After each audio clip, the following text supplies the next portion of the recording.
Hi, I'm Hannah, and for this 318 class on assessment, I really learned the importance of planning your lessons to have assessment embedded consistently in your classes in all of the different types of instruction that you do, so that you take the mystery out of what assessment looks like and really get students involved in assessment itself, especially when you want them to be invested in how they are learning as well. In terms of planning for assessment, I think it's really important to have a clear goal where instruction focuses on mastering and assessing is in the progress with the learning itself, and that the lesson is specifically rooted in one clear goal.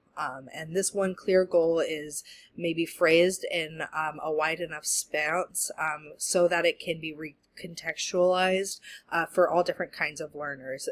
So that means that while methods of learning may look different between students, depending on where they're at, they're still focused on one main mastery goal.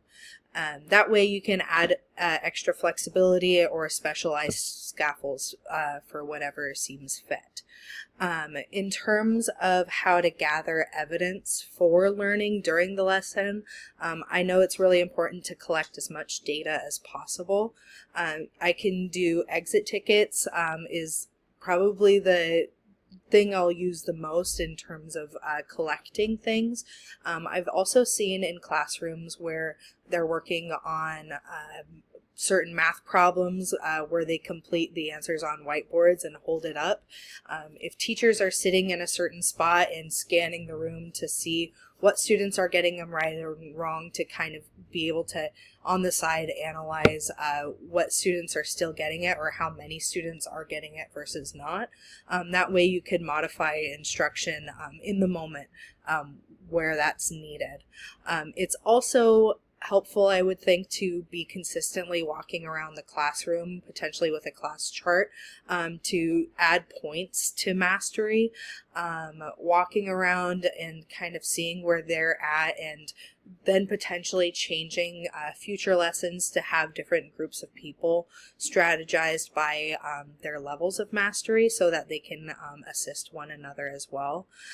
This would be in the realm of small group learning, working together in like little teams, where either it's student-led, teacher-led with a small group, or even one-on-one instruction where that's needed as well.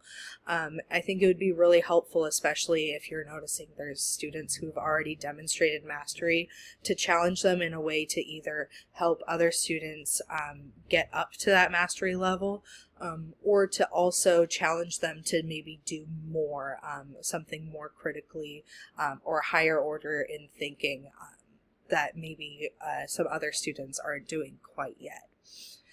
In terms of communicating instruction and giving feedback, I know how important it is to give good, positive, and constructive feedback consistently while they're learning. I think the first way you could accomplish that is by clearly posting the learning goal or intention in the room, having it phrased in a way that they can read it, maybe even all together chorally, but that like I can statement is something that is rooted in indicators of mastery. I know I can write this sentence when I blank. Would be a great way to help them know metacognitively where they're at in their progress of mastery. I think the 3-2-1 method is really awesome too for exit tickets.